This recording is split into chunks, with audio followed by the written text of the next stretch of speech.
Michaela, I want to play you a tape. This is from a podcast in which you talked about getting divorced. It was very, very difficult to get divorced considering what my dad talks about. It made me stay in a relationship longer than I should have. I don't agree with the more conservative story of divorce that people are being told. I think being in a relationship that's not good for you, I think you should get out of that relationship. Interesting that. Let me ask you, Jordan, when you heard her say that, did you feel any responsibility that she may have stayed in a very unhappy marriage for too long because she didn't want to upset you because of your views? No, I wouldn't say so. I'm able to let my children handle the complexity of their own private lives, knowing at least, I think as I do, that that's a place where only fools would go. And I had faith that she would sort things out, you know, and so I was willing to give her space. I mean, I believe in committed marriage, and so at that level of generality, obviously I have objections to the breakup of a marriage, but you know, I have faith in my daughter, and so I believe she's oriented to find her way, and finding your way is a complex process, and I'm willing to stand back and watch her and to provide whatever help I can along the way, but also not to interfere too much. Michaela, you're remarried now, right? Yes. And the name of your second husband? Jordan Fuller. Now, a conspiracy theorist, psychologist. It's funny, I know he does. You ended up marrying a man named Jordan. Should I be reading anything into this if I was a clinical psychologist? Oh, I have no idea. Like I said before, I don't know how the world works. I don't think so. My secretary is named Jordan, too. This is very weird now.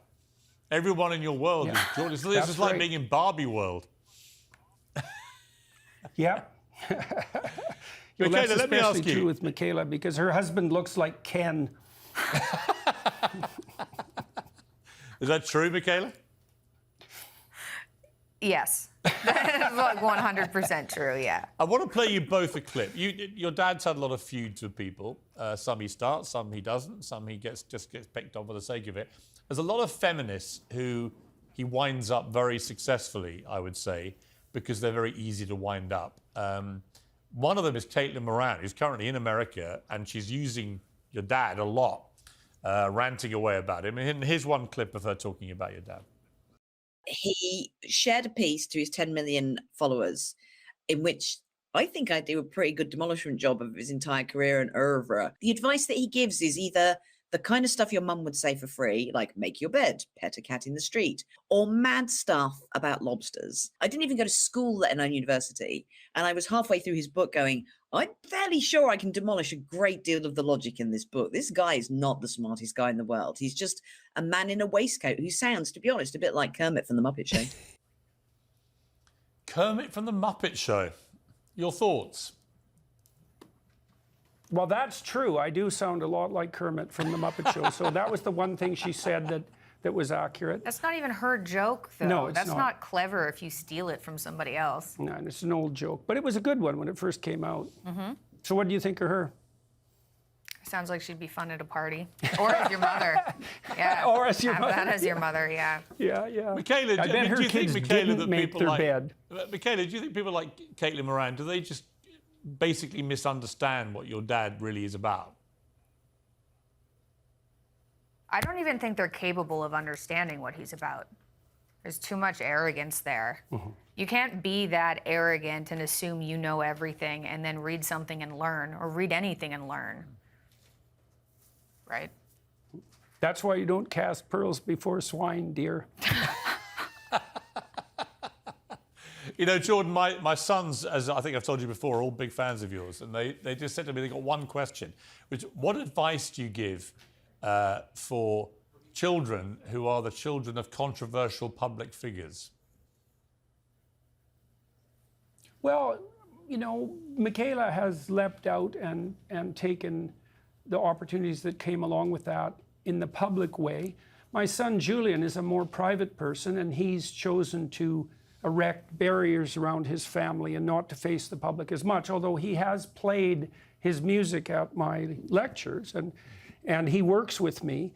I think, you know, each person has to find their own way. There are great advantages to having a tremendous amount of attention devoted to you and having people offer opportunities, but each person, depending on their own temperamental proclivities, has to figure out how to manage that themselves. And it's complex, but it can work. I mean, Julian, Tammy, and Michaela have all reacted to that in their own way. It took Tammy a good while, like the rest of us, to figure out what her place was, so to speak, but she's really managed that. And Tammy is out in public much more than I would have thought she would have been.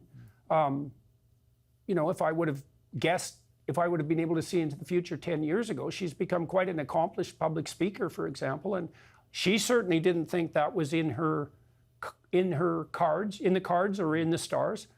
But things come at you, and you surf the wave, and you're happy for the opportunity. And Julian and Michaela and Tammy have all adapted in their various ways, and I think at the moment that's working like a charm. And Michaela, So, if I asked you, hooray.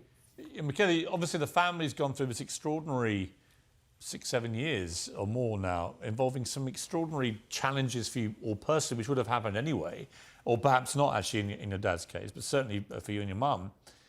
But you've come out and you've got fabulously wealthier as a family, I guess, than before this started, fabulously more famous than before it started. But if I had the power to transport you back to anonymity, without the fame, without the extra money and all the rest of it, would you take that deal, or would you be actually quite happy where you've all washed up now?